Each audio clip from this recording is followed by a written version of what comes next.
kolala mwasi oyo atiki depuis mwasi oyo azovivre nango eza nango na un pasteur akosala yango te bato basalaka makambo wana ce sont des païens bapaïen nde bakosala bapotopoto wana bosali mpe bomoni mpe makambo mpe bamaka bozwi ata olali mwasi ozwa na eloko te obénéficie no mpe na eloko moko te mais eza faux bakosala nde eloko wana te maka bapasteur to mpe basali na nzambe boluka bobebisa to mpe bosali réputation ya ndeko na bino moko boye. Yango Jésus alobaki bato ebele bakoya na nsima na ngai mais bakosala miracle na kombo na ngai mais bazala bango na nzela na ngai te. Soki ezalaki là, pourquoi he went ahead kolandanga asala ekombo na après déjà baelisi histoire. Donc ozotuna soki déjà yebaki soki ayokaki déjà oza mwana mabe pourquoi a continué qui pour ça les kombo na boya te naza mokulu naza kwekwe nyonso wana isani yake baexakie osala bazofinisa nde liloba ya nzambe parce que un pasteur ndenge baza déjà baresponsable bana basi na bandako baza te en plus baza mpe baza na bamembre ebele na baeglise na bango bana ntan moko te bakende kowelela mwasi eza mpenza na importance moko te oyo etali spiritualité. Yokelanga eloko oyo restaurant business class VIP Bruxelles restaurant business class VIP ezali na ba cuisine spécialisée na ndenge ya mukiete lokola cuisine spécialisée congolaise pe africaine awa soki okoti biloko tu ya mboka okoliango joli kitoko o makayabu kwanga mbinzo ndakala okoliango joli kitoko awa bilubutu elamba maka awa bongo biloko ya kotumba lokola soso ntaba mbisi awe tumba maka joli kitoko na niveau ya kosakana te olie oza mobimba na restaurant business class VIP na Bruxelles bazali pe na mobange na salle oyo baorganizaka activité ya ndenge na ndenge lokola ba soirée ba anniversaire mariage conférence pe ba activité mosusu ekoki kosalema awa ozotuna ngai soki ezali wapi restaurant business class VIP na Bruxelles ezwami na adresse oyo 39 boulevard Jubilé Bruxelles 1080 métro Riboucourt l'une 2 P6 30 51 arrêt Jubilé. Awa na restaurant business class VIP na Bruxelles. Yango nde nzambe ya babilubu o Italie ba congolais pe ba africain. C'est naturel. Gardez bandi na yo toujours. Placide et Bio, le patron de business class.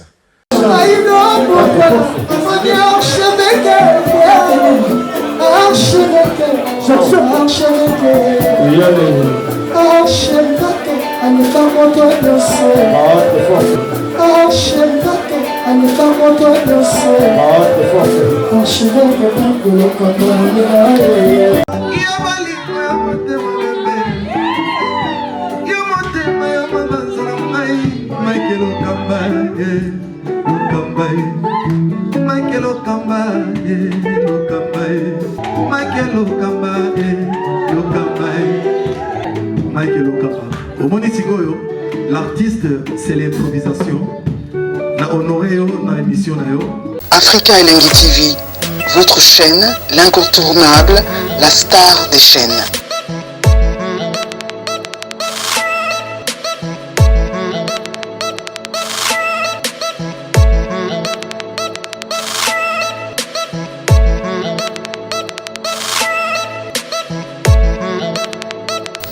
Africa Elengi TV, la magie de l'info.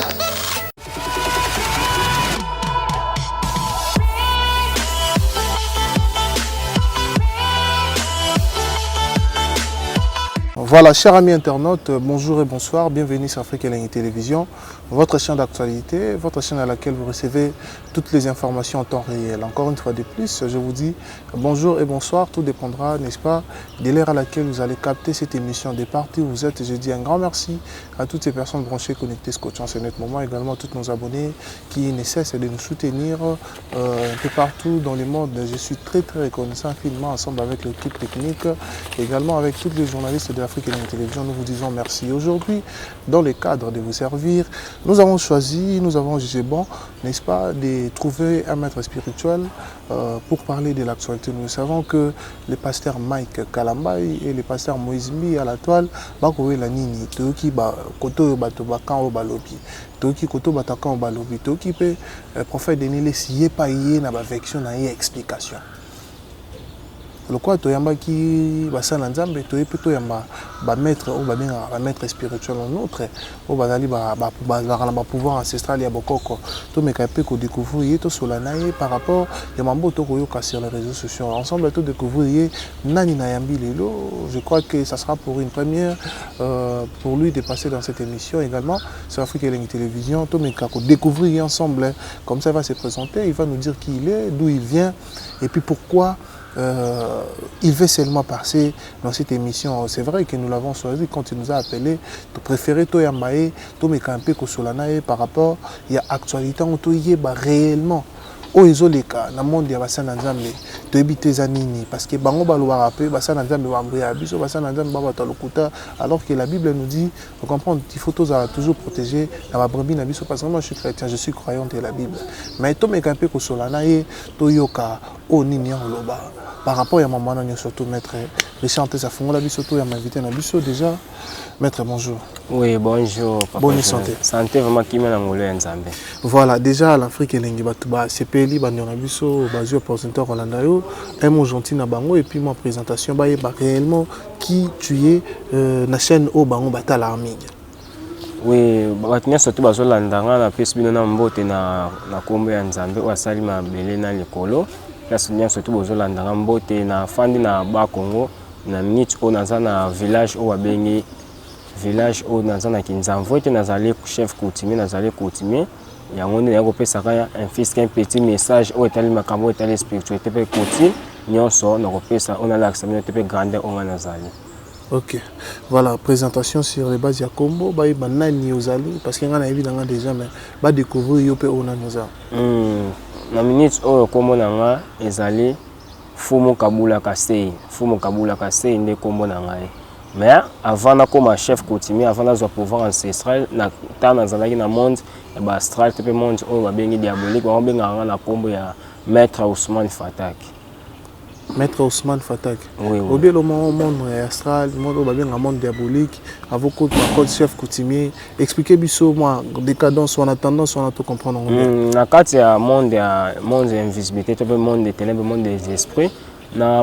o etali coutume eza différent par rapport à quoi pour na so etali na monde des esprits toza na magie blanche ezali magie noire ezali magie noire et l'obelaka uniquement ténèbres mais magie blanche et l'obelaka fils que moi lumière ya moké mais na kati ancestral to pe pouvoir ancestral ezali pouvoir oyo ba koko to pe ba ancêtre o batiki wana eza ba pouvoir mo eza na ba sacrifice mais so to okena ba niveau ba magie au mona ba sacrifice ya ba bato ba kufa ka mutu apela ye musicien ya clip album ebi ma iloka ba sacrifice ma kile ya bato mais ancestral o sacrifier no bato te eza uniquement ko respecter ka mibeko o ba ancêtre pe ba nkulu ba esprit ba koloba binyumba esili nango ko zo pe solution sikotango zaki na magie noire na magie blanche wana ezaki ndeni. Na kati ya magie noire to pe magie blanche nazalaki na ba natambolaki na wutaki na maekari na wutaki susu na rose roi na plus na tangaki susu mo ebele etali na kati ya franc-maçonnerie nazalaki kuna mais na bazaki mingi na rose kwa koko na biso azala représentant ya rose roi na niveau ya Congo central kuna na matali na bazaki pe na tangaki pe ba livre ebele o etali na kambo ya rose roi natangaki ebele na kati siko différence siko ezani pour pouvoir ancestral na ko comprendre eza pouvoir moko bo na babengisaki chef set chef coutumier ya pembe na mboka oyo tozana na Kinzao set chef coutumier bayaki ba village ba prêtre bayaki ebele baye basala nga pouvoir bapesa nga pouvoir na butu na 0R ba 23 bapelisi ba makala ba che banzungu bato beti mbunda na village babengi ba kisimiki ya maza kisimiki ya mupepe kisimiki ya tia na kisimiki ya ntoto ngolo babengi bestu ya mai ya mabele ya mupepe na ya mabele bakosinga na kati ya nzungu basali ba ceremony bapesinga pouvoir ancestral o bapesinga za pouvoir oyo okosaisila ngo bato nyonso to etale spiritualité po ba pouvoir familial epeza les amutu mususu batikela e pouvoir ya famille azaka enigma ya kosalisa famille mais azaka te na capacité kosalisa bino bato obozana problème bankodia ezali ni code ezalaka pouvoir ya familial bakotikile yango ezalaka na bakodi nango pe ezalaka ba principe nango makanga maître spirituel koyela nga kodia soko za na poso ba fongola yango na ko fongola yango na ndenge kana koyeba code to pe ya koko oyo opesa nga kombo ya koko na bino yango sala soko za na ngoti na ko sala voyance spirituelle na ko mona na code oyo etali soko za na poso na ngope yo za na poso ya code ya famille na ko pe soko yango yo za na poso ya beauté na sala ka nyonso oyo etali makambo oyo za ancestral na pesa ka bato makambo yo ozobela malade moko eza la physique eza la spiritualité eza banzete to traiter ka nyonso et to côté na spiritualité pe to salisaka na ndenge etali spirituel. Mais si quoi autre le baka mambu ya ko sacrifice tant ozaki na monde ya magie noire magie blanche, est-ce qu'il y a eu aussi des sacrifices oyo pour sacrifier parce que les kamama kila parce que outi kuna avant ba pe so pouvoir à bokoko, est-ce que ça la pe ba sacrifice au boma pe batu? Oui, elle a ôté qu'on a salé ba sacrifice na boma ba na ma régler na masoko na salari na BS moko boy oyo kaka Marie-Jeanne Bololé. Ils appellent un musicien moko boy ayemba penze mabaki Marie-Jeanne Bololé abanga ka tumbate. Na salaki na collaboration na Sira na kitara na journée ya mercredi. Na salaki collaboration to umela ki nepe to salaki ne déjà 5 ans. Yende ala isanga ba Sira ne belé o na vivaki na mokili. Depuis na mokili na bango pe na yeba connaissance ba Aminata na yeba ki na ba travers na ye ba Maimona ba Maria yemta memenga na Maria Valence et ba Ebenezer oyo ka Ebenezer et ba Gege ce sont des démons yemuto amemenga po papa na ye Maria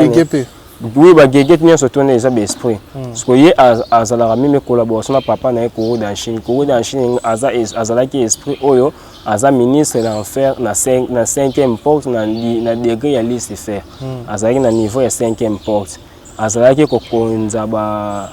28 légions azala ki kokonza ndinga azala ki wana mais na zalaki na problème moko bakanga nga na niveau ya l'état na yako benga Marie-Jeanne elle benga Marie-Jeanne benga te biso awa to kota mais to kokate il fallait to bengela yo to pe maman na biso oya konzaka biso maman na bino biso pe za mikonzi to za mikonzi oya konzaka biso ba benga na kombo ya Lilith. Là, on a eu la connaissance sur ma casse Lilith, c'est ce qu'on a compris connaissance sur homosexuel et il va à travers la Lilith. Dans le monde, on a pour aller tout ministère restement, mais dans le monde, on a sur le côté, au rejoindre les logos mauvais malunga. Tu peux ça on a bien on a coupé joie. Pour eux, ils ont on a on peut kaka, bah esprit bah ça l'année bah ça.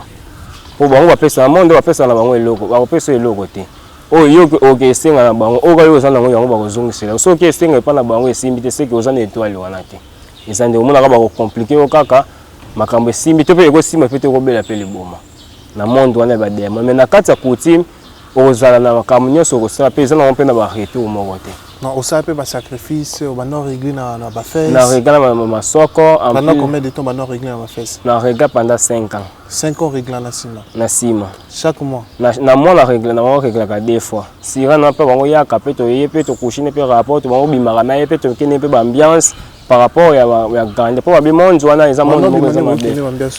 dans ma boîte tout tambola na pour agoya ko paraître sous na nzoto ya muntu alobele na ya air intel otuni so ya air intel na air nya betendinga zabo to ya to kutana mais na ya awebele na ya 12 to na ya 18 na ya 18 oui na ya 18 zela ko mona na ko ya omone fo mo fa na ndako mona mwasi mo ke toko ya pemba yelio et ça va te quitter. Comprends déjà, il va pas retourner ça les sauter.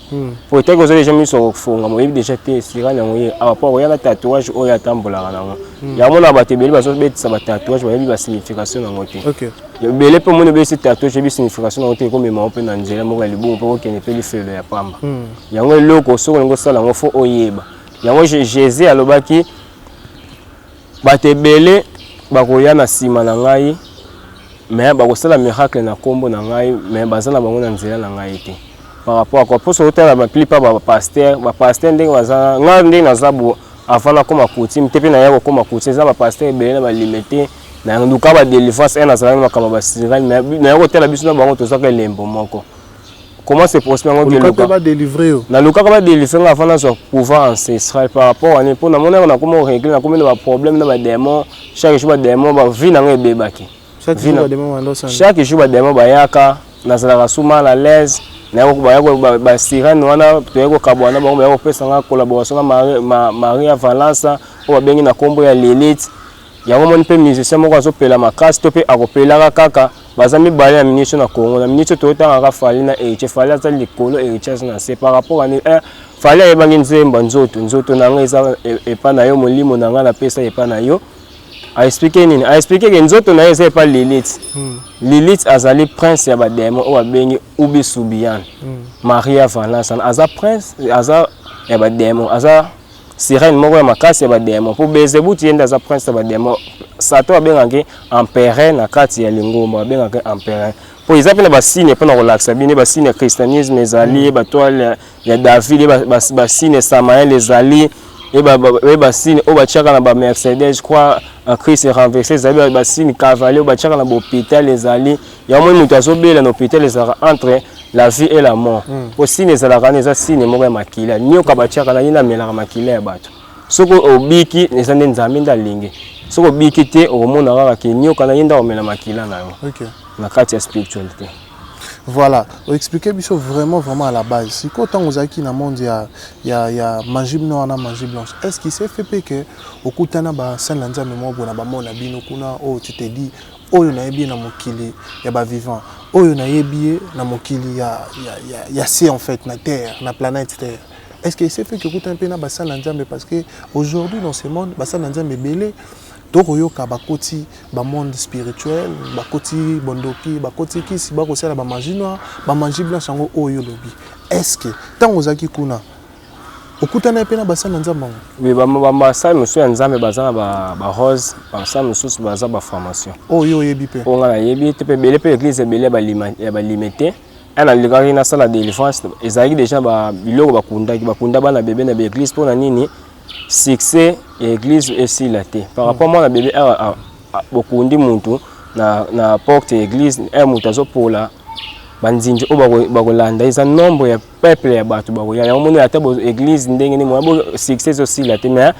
succès tout o ezalaka na diable okozokozoza na tana ngo faut renouveler pour na monde on ezalaka ndenge po biso to ba passager to kufa diable oluka suba tumususu akosa akosela na l'église nga ana tala kana limité pe na Congo na lokaki ba pasteur ba délivrer ngai na mona yesu pasteur muso ko délivrer ngai par rapport ya ba démon on azala no po démon azolo bien oh yozo ki na loka délivrance na l'église oyo ko bango bana se ba adora kanga yoko to zala na collaboration nga yozo oko tinda nga pe makam na ke na sali mais bango bazo dori bazo landa onga na zolo bozo mona ngote o kimi no kana place molili yoko to leki bango na ndenge ya spiritualité po yozo commander ngai na o fana na fandi na robetela koko na biso ya Rose Roi représentant na robetela le sola belinga tima kam oyo za nango biso ba rose to za beti pentacle ya Rose Roi che wana zi fleur a che to côté to beti cercle to côté to pelisi ba bougie a sali voyage astral to ke ko sola tina Lilith albi moi na zo luka délivrer beti étoile na si apesa déjà pendant moi délivrer ça te pour na monde satanique ça la rendre wana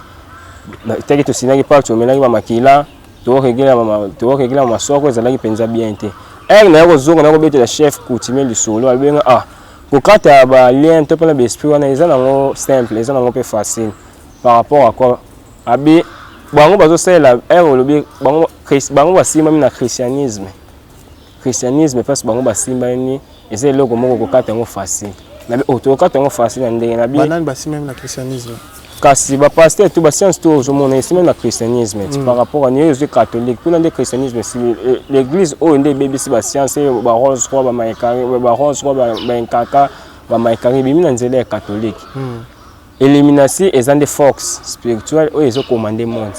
élimination mon arrêté ba président ba commandera Bezebuti pour Bezebuti ça prend ça ba mais Bezebuti ya raté ba ya que ça ba mouche wana za bana na ye to ba descendre miki au monde dans la France ba cha coq signe coq ezali ba bengaka e Astaroth a troisième personnalité na en fait ba bengaka les grands dick pour ba o bazolanda ba o bazana connaissance makamna zolo ba yebi déjà ndenge elekilaka na kati ya monde astral to na monde spiritualité auto ça elaka mais la spiritualité ezana ngo simple spiritualité eza bien soko tangi po yebi yango eza mabe soko tangi yango otangi yango mingi te okena makambo moko pe okufi yango mona batebele la plupart so otali na Congo batebele bazobela maboma par rapport ani bazokende koluka eloko oyo baza mpenza na connaissance te mpona bamaître spirituel bazoguide bango malamu te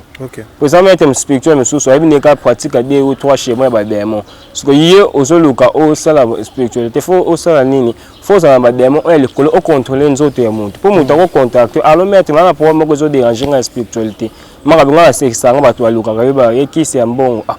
eba mispie mbongo explication ya mbongo na spiritualité ezalaka te mbongo babimisa yango bamispie yango te pe mbongo mpe soko bimisa yango ezala ba nzamba salimaka biso bato nzamba apesi motu na motu na étoile na mbongo oyo akovivre yango na mokili ata oforce ndenge nini oyo ozala motu moko boza na étoile ya $1 million tozoluka $1 million mpo okoma patron oza na étoile te seke ata 1000 formule basali moyen simba ekozala te foni spiritualité eza fo basala wana no vérification spirituelle so basala vérification spirituelle kobimisa na mbongo oyo ndamba atielaki yo na vie na mbongo oyo si osaleli déjà okoyeba moto azoluka mbongo bombongo oyo aza nango ekozala parametre e akozala na $200,000 oyo atikali nango oyo akozwa facile mais asaleli déjà 100,000 atikali na 200,000 seke azoluka azwa 100,000 seke tosala 100,000 kosimba soki azoluka 300,000 seke formule kosala moyen simba nango eza te spiritualité ezaka bien na bato oyo batangi soki otangi okocomprendre ebele mpo nga natangi mpo kona miso azalaki représentant rose konga ozala balivre mpo barose chrétien baadoraka mingi bafoto ya baesprit bafoto batiaka na bandako oyo omonaka marie oyo omonaka bafoto omoni asimbi jésus na spiritualité azala na 7 mutu babengi na kombo ya antichrist azala na 7 mutu babengi mpe na kombo ya Sardinius Maria Valasa oyo asimbaka naza mama ya badémon nde akomandaka légion ya badémon to yende aza likolo aza na pouvoir oyo etali na ndenge ya spiritualité musique omonaka mingi babengaka basika mpo ani basika baza na mai baza rapide ya kopesa moto pouvoir mpe moto ape apeli yango na bato basalelaka basika succès na bango esilaka na pasi mais a condition na bango mal ezalaka kaka ke omona ke balalaka ye na masoko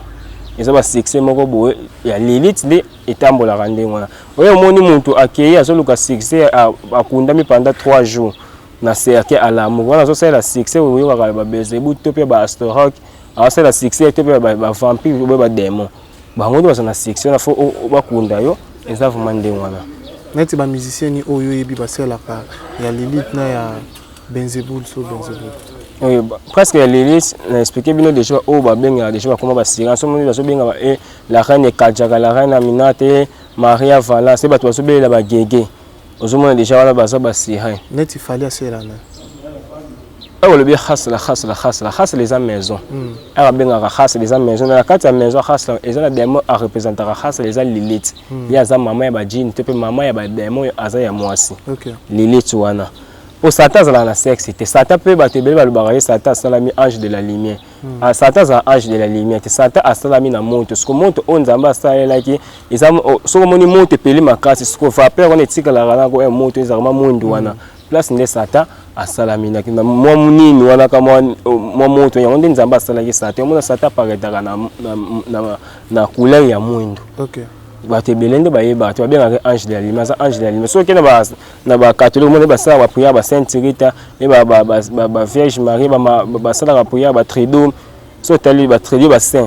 saint ngolo ba ni saint ngolo ba esprit to pe oyo kufi ba coloniser e ba coloniser esprit wana e komi ba bengi ba koma benga ba a morte comme hors de la rose quoi ko benga bato o ba kufi ba sala bino ba makambo na bino bozana ngo pose ngo ba bengi a morte yango bimina kati ya catholique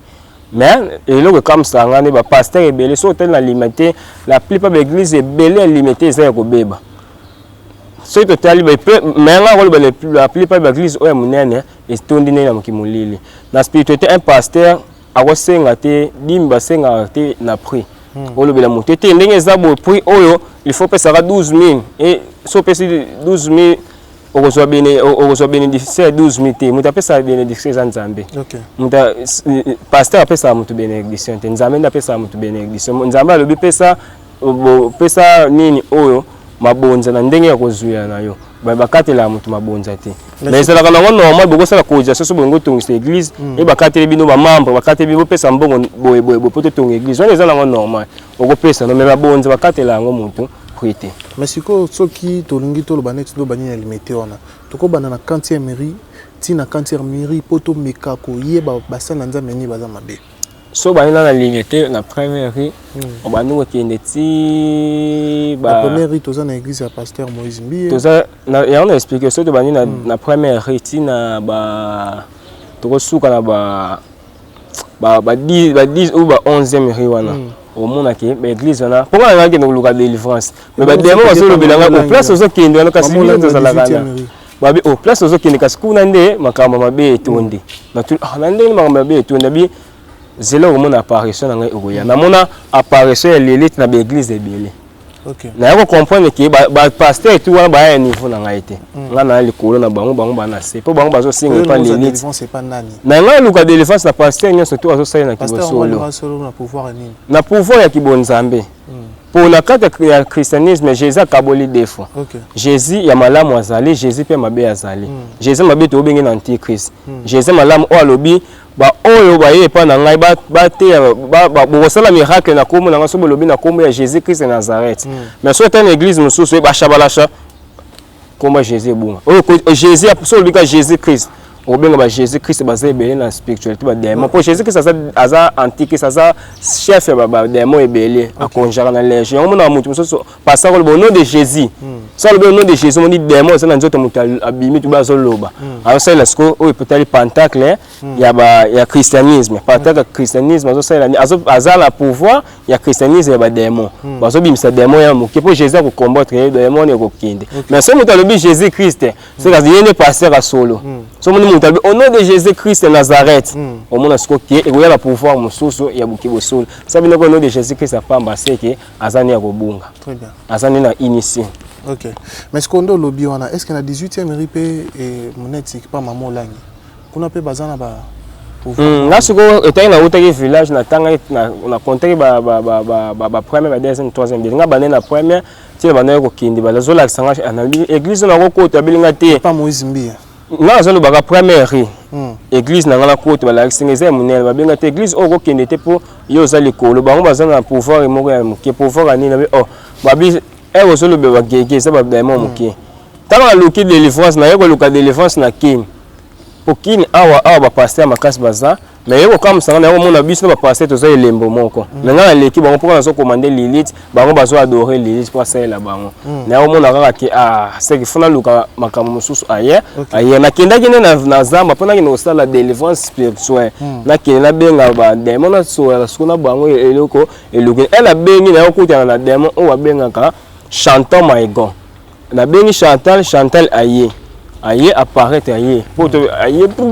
na mai aye mona ni kuna sala ki invocation na kati ya mai oyo ka océan na biso ya mwanda na bengi chantal maligo aye ko ya ni na 3h na bande invocation 22h papa 3h chantal maligo aye abingo so déranger lenga nini au moins lukilanga ba problème est-ce que bité lili so na sa maman na biso za mukonzi na biso ya biso to solana nini yo moko lukaki OK ko signer ba parti ya mama kila na au moins sikondenge komi et ça là ngasko bien te na kina ba coutume ba yo expliquer to beti to ko kata ba lien wana mais malgré tout ba bitu ti c'est restement membre pour ceux qui na beti na sali ba conjonction na sali ba invocation na beti ba si au monde ki ba démon na ba koya yo moni ba signe o ba sala eza signe ba démon yo moni bo ba signe o ba zo sala eza ba signe ba démon yo moni ba jouer ba sala ka bo eza signe moko eza mais to moni pe ba signe mo na kati ya papier wana to ko expliquer biso parce que to moni a pe belé ba sala maka soki totali awa Richard Zumango soto zui awa oyo eliboso oyo eza signe énergie signe oyo epesaka moto énergie to epesaka moto force oyo eza signe ya protection oyo pe ezali signe ya protection oyo ezali signe ya mabele oyo kaka planète terre awa toza na mabele awa toza na signe ya mopepe awa tozali na signe oyo ezali signe ya oyo ezali signe ya victoire soko différence soko komona oyo eza signe oyo batiaka na baeglise oyo eza signe oyo batiaka na baeglise oyo oyo eza signe batiaka na église oyo batiaka yango na église omoni oyo eza signe oyo bazotia na église ebele soko otali komona mpesi omona baeglise baneo apostoli omona baeglise moko ebele oyo soko eparetaka na ndenge ya monde oyo na monde yango awa to ebombami mais oyo siko na l'église siko ba tie signe oyo ebimi et oyo ka amour oyo mona amour et tout d'affection to besoin pour so kanga moi c'est moi so pour so kanga mobile signe oyo mona oyo za signe ya cœur oyo za maka love oyo ce que ça signe monde mais oyo ko ya côté oyo mona siko bima signe non normal awa nene expliquer awa ça to na magie oyo ba bengi magie blanche awa za magie ya lumière awa ba sacrifice za la penza te ba sacrifice za la ka mona ga bibuele ba biloko mususu awa o magie o to la magie blanche mais awa o ya na signe oyo oyo ko tuna loba oyo to na magie noire o mona soko ana chi awa ba traiter ça ba makambe ba mo lili ba signe ya Lucifer au bino moko boyebi au code 666 o ezali signe Lucifer ba to o ba signe après ça venir sauter 666 quand ça signe Lucifer o ça la peut pas beta ba o beta nini o signer mais ils ont encore 666 o ils croient en Christ est renversé o ba chaka na Mercedes o ezali signe islamique o signe islamique o ozu signe judaïsme signe chrétien ndeya yango a so ozu pentacle oyo ezali pentacle oyo ezali pentacle ya Lucifer awa komona aya babeti nini o croix oyo ba chenyoka oyo ezali signe cavalier ona ba ezala na kata ba hôpital awa komona siko na pentacle élimination oyo komona miso ya Lucifer ezalaka awa élimination ezali likolo moni Lucifer azalaka a président oyo akonzaka monde azalaka likolo a azali likolo président o konza monde o azo konza monde na biso azala likolo a azana o na azana kati ya nini États-Unis bino mo boyebi déjà kombo na aza a likolo ya zo ko yo mona batu bambo bazo bala bambali bazo bala basi na zo bazo bala ye ordre utaka pa Lucifer yenda atinde ordre na mokili OK o tozo o ezali likolo ya président ya raison na signe musu likolo ya président tena likolo président signe mususu ezate po signe mususu ya atobi élimination ya za likolo po ya zo ordre zo utaka pa Lucifer bino tu bozana se ya mona ba traiter bazana se ya za likolo ya zo pesa ordre et paraître awa ye awa ekititi signe mabele zo mona o ezali signe ya pantaka o balukaka ba recherche e bato bazoluka ba recherche basukaka a mutu azoluka recherche abasukaka ana kata pantaka ozana posa musicien zo pouvoir basukaka na pentacle o siko tu a o ezali pentacle o siko na rose roi a o moni pantaka o a o moni na katikati a o eza pantaka o bachaka nini a bazo cha fleur soko che fleur o che bougie o koti na kati osala invocation mona ba rose ba roya soki to yesuko a na signe o opezaka signe ba rose pour les morts pour basalaka a mort te bato kokufa o ezali signe oyo ka ange Samael sana kati ya Samael awa eza ange o bakitaka na Lucifer ange Samael bato tu basalaka pouvoir ya Samael bazalaka awa na kati siko okomona siko na ba pasteur pouvoir basalaka ezali pouvoir nini oyo awa zomona oyo bachaka plus na église mais le colo paraîtra na signe oyo omoni ya étoile oyo place nde pouvoir ba pasteur ezali soki toye awa étoile ya David ezalaka na 6 branches mais na soko zo sala ba pratique to ozo pouvoir to obimisa ba esprit bazana siko ekomaka 7 oyo ezaka premier jour awa le colo eza premier jour awa eza deuxième awa eza troisième awa eza quatrième eza cinquième awa eza sixième septième jour eza awa na 4 yango monaka mutu afandaka awa na 4 po azwa pouvoir ya ba jour oyo abengi ba esprit oyo bazali na 4 oyo biso totangaki po makambo nyonso tu eza nango na mutu onga mongo na komi yango soko zwi awa signe oyo ezali signe be oyo to bebengi nini awa tozali na moto signe oyo awa tozali na mupepe oyo ana se tozali na mai po mosusu tozali na o moto o mupepe o mai o mosusu tozali na mabele oyo eza barasi oyo eza mabele siko pentacle oyo pentacle oyo omonaka na baeglise mpe emonango mpe ba pays mosusu oyo omonaka étoile ya David eza siko pentacle esangisaka tous les 4 éléments natifs ya bato oyo biso tofifa oyo baesprit po toza baesprit ya moto ya mai ya mabele ya mapepe bazalaka awa na kati awa yango omoni oyo eza nango basine ya mokie kaka nalakisi bino kaka ki na explike bino kwa ndambo mais bajoueur nde ezalaka oyo bazalaka na kati ya pentacle ya Samael Voilà, merci beaucoup. Je crois que l'explication PCB sur Batouba comprendre vraiment que aux alentours connaissance à Makambango. Alors tout fondamentalement anglais où il y a Salanzame. Nous avons vu sur les réseaux sociaux tout la Mouki, Pasteur Mike Alamai. Un nouveau numéro de Flash Info Magazine dans vos kiosques. Fifi Masuka Saini, plébiscité meilleur gouverneur de la RDC. Selon le sondage Écho d'opinion, Jean-Marie Kassamba, le précurseur du nouveau narratif, en vendant une bonne image de la RDC grâce à sa chaîne Télé 50, honorée par un trophée de la cage du mouvement citoyen. La ministre Adel Kayunda présente la 4e revue du portefeuille à lire dans le corps de votre magazine d'information. Recensement et identification de la population de la RDC, Richard Ilunga déploie 6 soldats sur terrain pour accroître le rendement de l'office de route. L'opération de mise en retraite est une nécessité, une information à croquer sans modération, à inscrire dans le chapitre d'innovation, Perfect Télévision, une télévision de haute définition qui gagne le cœur du Congolais.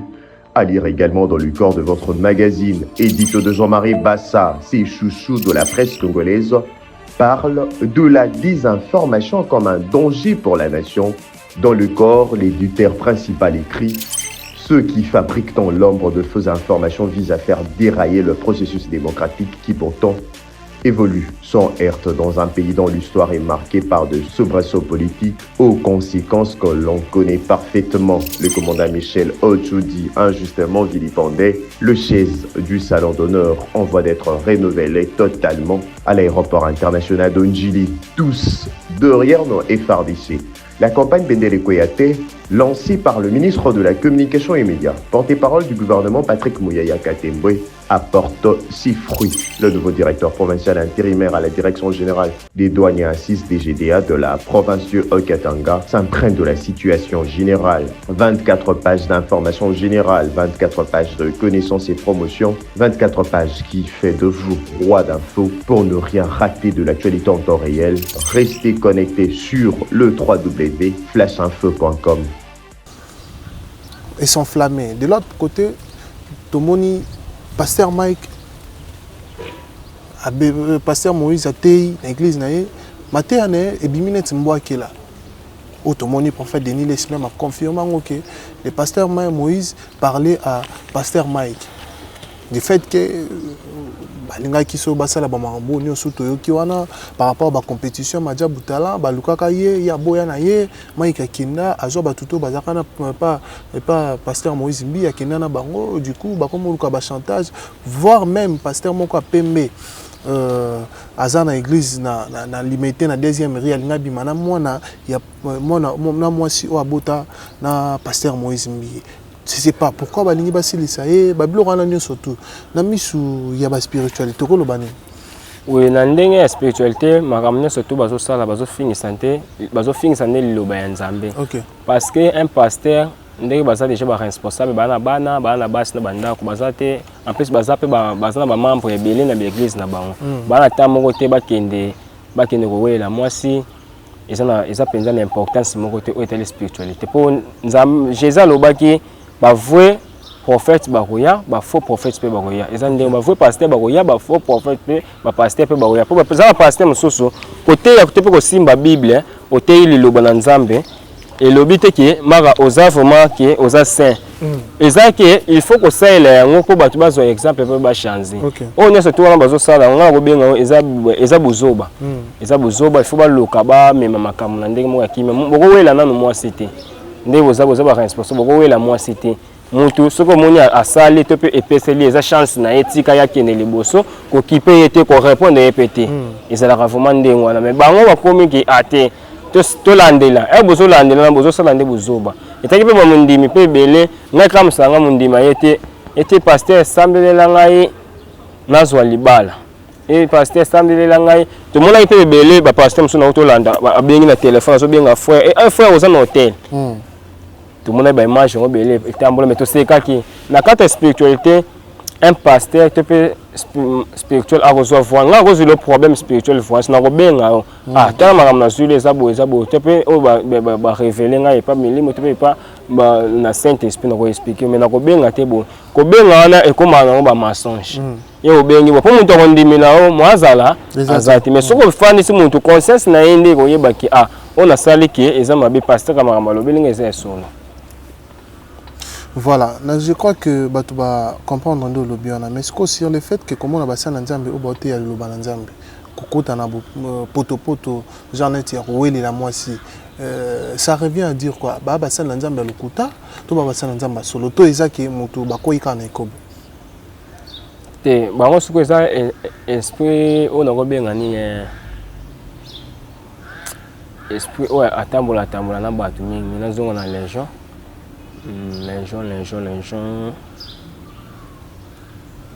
esprit ozela nazo benga kombo na ye mingi nayeba akombo ezokima nako répondre bango kaka boye na ndenge bazowela mwasi wana eza penza bien te po komona mosali ya nzambe ya malamu te po komona mosali mabe par rapport ya ba acte azosala to pe ba comportement oyo azo afficher par rapport ya ministère na ye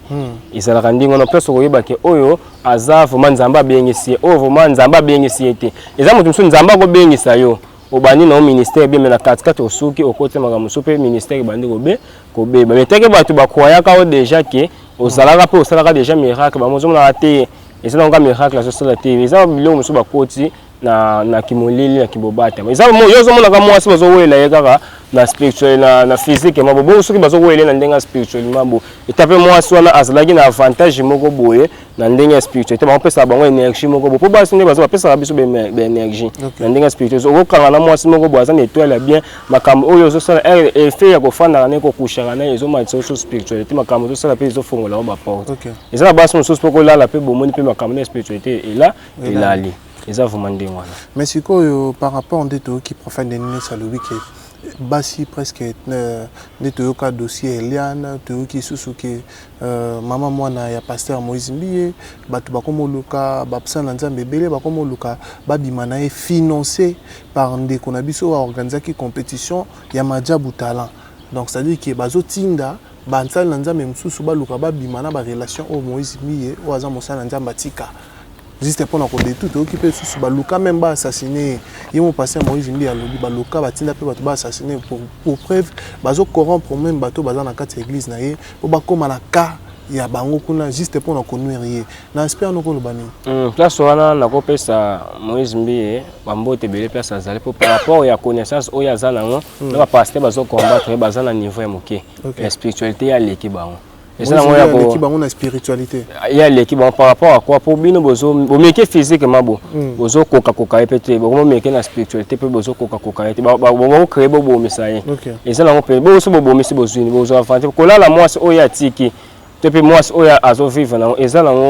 un pasteur a kosala ngote bato basala makambo wana ce sont des païens ba païens de ba kosala ba poto wana bosali pe bomoni pe makambo pe ba bozu ata wala li mwa so so ne loko to bénéficier no pe ne loko moko te mais ça faux ba ko sala ndé loko ate maka ba pasteur to pe basali na nzambe bo luka bo bebisa to pe bo sali réputation ya ndeko na bino moko boye fo bo luka ndebo chaina mabonde li bo sambela comme ça vie na marché loko ni so bo benga bo sambi bo sali bo côté ba karamba bo sali les prières pour avoir solution à se décanter mais jamais bo ko kendeke bo ko sala na makambo na moko ya bien penza te za penza kitoko te na ndenge ministère eza bien te bazo ba pasteur faut ba luka bazo na connaissance faut ba luka ba sambela ba luka ba sala makambo ya malamu ba kende te ko landele mwasi ba bima ba sala eza penza bien te. Voilà, merci beaucoup Tokomi Kokoma Nabiso Nasuka pour nous clôturer, expliquer Biso rapidement sur les faits, il y a pouvoir ancestral au Nozu Yabokoko et puis na pouvoir wana nini exosala na kati ya pouvoir na ba malade ni obikisaka ba lisungini opesaka na bato tout vos opportunités là. Na pouvoir ancestral et le ko liboso na salisaka et ceux qui ont un problème au étalé mikanda na pesaka ewe okenda poto zo mikanda te na pesaka epe oza awa oza na makaozo oluka musala e ba ozo okwesa ba dossier ozo musala te na zana na kofungola na kopesa o lumière e oza na posta ya kinzo ya lulende ezali kinzo ya recherche na pesa oza na posta nkodia ya kililendo ezali na kopesa oza na posta retour d'affection na kosala oza na posta promotion na kosala e ba passer ko bayebi ko bango to bazora de ba pouvoir to pesa oza na posta domination to pesa ka yo ozobela malade oyo et aux aposa aux mwana obota to pesa mabota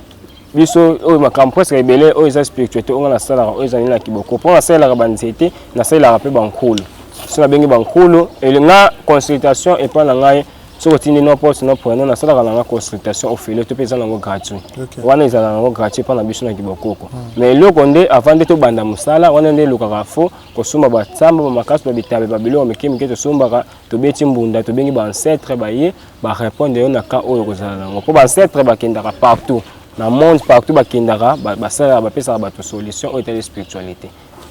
bakamu so na lobi te mais tosalisaka nyonso oyo etali spiritualité. Voilà. Merci beaucoup, Maître Torom Nabiso Nasuka. C'est un grand plaisir, Yaroyambayo. Et alors, pour cette émission, il y a un Suko Koloba, comme ça, Tokabo Nabiso. Alors, Suko Koloba, numéro de contact, c'est plus 243. Très important, oui. 89 56 59 981. Plus 243 89 56 59 981. Ba onde bazalaka intéressé ba onde ba bengaka biso ba o bazalaka intéressé te ba onde bazwaka o etali ma connaissance ndambo o etali spiritualité ba yeba makamba spiritualité ndenge pe e marché laka la swana ba tutu balandi émission o ba mbote esika bazali nzamba protéger ba tilendeka so mesina ko ba tela biso yango ka liloba suka na koloba mais na koloba so ba pasteur wana nde batika makamba zo sala ba luka ba chande kuna bango na mabondeli ba luka ba mema ministère ya nzambe na ndenge moko ya malamu yango biso na vie na biso tondima ba pasteur te par rapport so tokena ba église na bango et fait que ba limite to ba biloko bakundi eza ba limite ya moke mwana ke na pondenge nini ngana ke na mulili na kozwani. Voilà. Le pasteur Moïse Mbiabi qui est compétition au wana s'il faut dire compétition maja butala kindo keza na kati to moni pe bato bakufi na compétition ngo kasi on te beza spiritualité la spiritualité compétition na pe spiritualité kasi ça au moni match bato babeta ngo physique mais pour pas na luka banganga baluka banganga ni et pour na basala makambo hotel spirituel babema bakokita wana bino bato bozobeta babema bakokita bakobunda muntu aza na miso kofunga akomona aza na miso kofunga te mamona na yango ezala ngote. Voilà. Merci beaucoup Toromi vraiment dans cette émission à Bisso. Je vous dis merci d'être passé. C'est un grand plaisir de savoir que vous êtes si nombreux. Il y a côté l'émission à Bisso à Lindo. Alors Topé Sibino vraiment merci Mingi et te souhaiter Bino bonne journée, bonne soirée, bonne semaine également. Ça n'est fini pour aujourd'hui. Topé Sibino, bonne suite des programmes sur Afrique et la télévision. Alors, on va continuer toujours Kotala, également de partager nos émissions. Si vous aimez ce que nous faisons pour vous, n'hésitez pas d'appeler, également de liker s'il y a des commentaires, des suggestions ou si nous avons tapé à côté, n'hésitez pas de nous appeler Togoyambabino avec le bienvenu. Alors, toutes ces personnes Bozo Rabiso na difficulté n'a pas si vos ticate vont insister souvent ils ont la connexion souvent ils ont la moi l'appel les câbles et puis certains temps de repos pour comprendre alors mais quand même si vous aimez vraiment ce que nous faisons pour continuer toujours dans bien couper ça fait la suggestion dans les commentaires on a bien ça me plaisir à Keto. Ça n'est fini pour aujourd'hui. Quant à moi Topé Sibino rendez-vous l'émission prochaine. Bon suite des programmes sur Afrique et la télévision. Bye bye.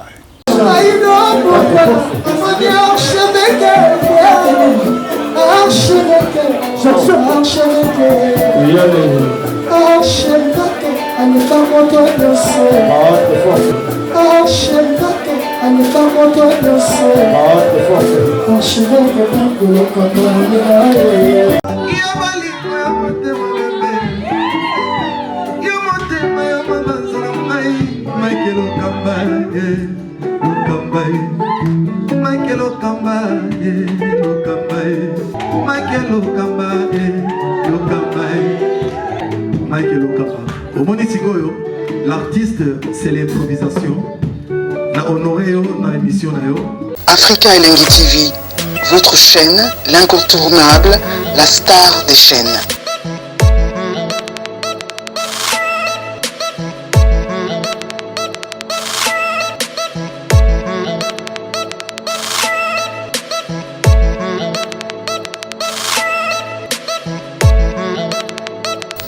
Africa Elengi TV, la magie de l'info.